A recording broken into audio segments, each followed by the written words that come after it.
Ítalo Casina, gracias por recibirnos. Bueno, nos surgió la duda el otro día, y una efeméride, nacidos en Rafaela, anotados en Pilar, y un poco nos surgió la inquietud de por qué sucedía todo eso. Bueno, sí, es una linda historia que tuvimos oportunidad de llegar hasta la documentación que nos permite aseverar lo que en su momento dijo Adelina Bianchi de Terrani en su libro muy importante de la historia de Rafaela, que la primera niña nacida en Rafaela era Beltramino y había nacido, si mal no recuerdo, en abril de 1882. Le damos la fecha precisa, 17 de abril de 1882, ¿no es cierto? ¿Qué pasaba? Pasaba que la colonia Rafaela había sido fundada, los pioneros que compraron los terrenos a Guillermo Lema en 1881 empezaron a arribar a Rafaela, a instalarse, a vivir en casas precarias, ranchos, se habla de ranchos. Bueno, y ahí empezaron a nacer los niños, los chicos, ¿no es cierto? Y Rafaela no tenía, con la colonia Rafaela no tenía iglesia, hasta 1886, si mal no recuerdo, que recién se pone una capilla en Rafaela donde se empezó a anotar los niños que nacían en la colonia. Así que de 1881, 82 hasta 1886, en general se iban a anotar a la colonia Pilar, donde sí la Iglesia Católica tenía una parroquia donde se anotaban los niños, el bautismo, ¿no es cierto? Esa es un poco la historia. Lo que pasa es que buscando las actas en Pilar, hicimos algunos hallazgos que no se tenían por ahí muy presente. Es que esta niña Beltramino son mellizas, nace junto a otra hermana, mellizas, nacen por supuesto el mismo día y son anotadas en Pilar el mismo día. De la otra melliza no tuvimos noticias, suponemos que murió de muy pequeña y entonces no hay por supuesto descendientes de esta niña que nació el mismo día, así que serían dos niñas que son las primeras en Rafaela en abril de 1882, ¿no es cierto? Y de todas formas, bueno, estamos hablando de mujeres, de niñas, pero hay todavía un dato donde el primer niño que nace en Rafaela es un niño que nace el 29 de febrero de 1882, algunos 30 o 40 días antes, ¿no es cierto? Bueno, y esto entonces de anotarlos en Pilar, un poco recordemos la época, ¿no?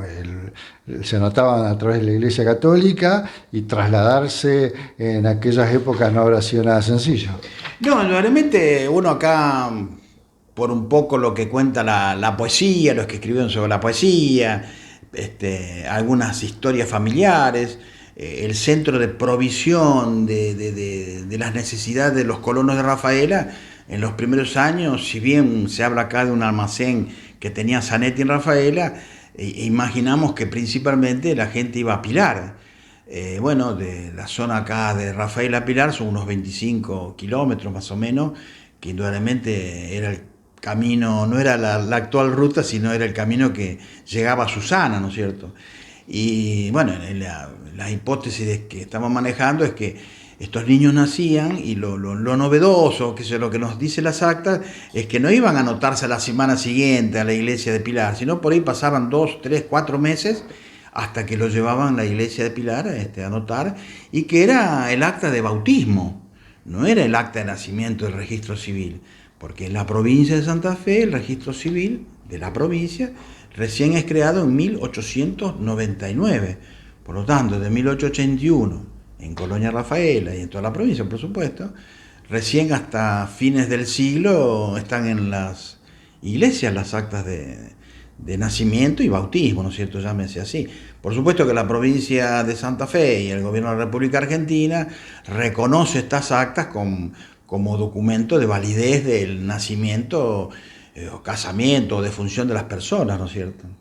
Bueno, y encontraron muchos detalles que, bueno, gracias al cura que los inscribía, ponía detalles muy importantes para la historia. Sí, sí, hay que hacerle verdaderamente un reconocimiento tan grande al cura Raffaelli, italiano, porque hay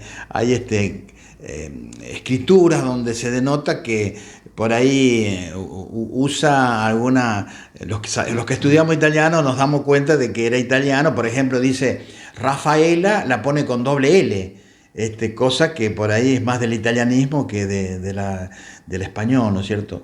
Y a este hombre hay que hacerle un monumento, porque normalmente las actas son muy completas, ponen los nombres de los papás, incluso del padrino, de la madrina, la edad, y en casi la mayoría de los casos, a dónde habían nacido en Italia, en el Piamonte, en nuestro caso que estudiamos, el pueblo donde habían nacido los papás del niño que iban a anotar, cosas que en otras iglesias no eran tan detallistas. Así que lo que hizo Raffaelli facilitó grandemente la búsqueda después de las actas en Italia, porque era una referencia muy precisa, ¿no? Bueno, y sobre la mesa tenés dos libros, aquellos interesados en conocer más. Sí, sí, indudablemente para conocer la historia de Rafaela es indudable que hay que ir al libro de Adelina Bianchi de Terragni, Historia de Rafaela. Ahí ella, sus fuentes en la mayoría de los casos son orales, de tercera generación, es decir, los nietos de aquellos pioneros que llegaron a Rafaela son los que cuentan las historias. Y bueno, es importante todo lo que cuentan, pero claro, como son fuentes orales, habían pasado muchos años de aquella experiencia, de generación en generación, hay en casos que los datos no son precisos, pero de todas formas es una obra magnífica la de Adelina, ¿no es cierto? Nosotros lo que hicimos en los últimos, bueno, presentamos el año pasado, nuestra búsqueda de investigación está basada exclusivamente en fuentes escritas, ¿no es cierto? No en relatos. Las fuentes escritas son los boletos de Guillermo Lehmann, que están acá en el archivo histórico de Rafaela, por la compra de las tierras, y después las actas de nacimiento, matrimonio, y especialmente de los pioneros, que las conseguimos en Italia, en las iglesias de Italia, en el arzobispado de Torino, en Saluzzo. Para eso viajamos a Italia varias veces a buscar actas, teníamos gente allá amiga que nos buscaba y también nos facilitaba.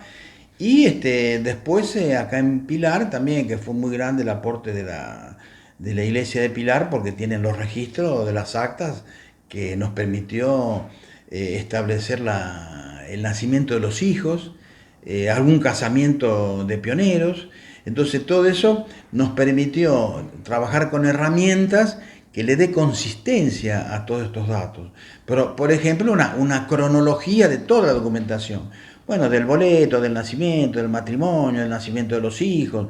Entonces la cronología permite ordenar en el tiempo y darle certeza a que las actas se correspondían de una misma descendencia, una misma familia, porque por ahí había familias donde los nombres se repetían muchas veces y por ahí el nieto, el padre y el abuelo se llamaban de la misma forma. Por ejemplo, Gaudencio Mainardi, ¿no es cierto?, que fue el primer niño que nace en Rafaela, unos días antes de que la niña Beltramino.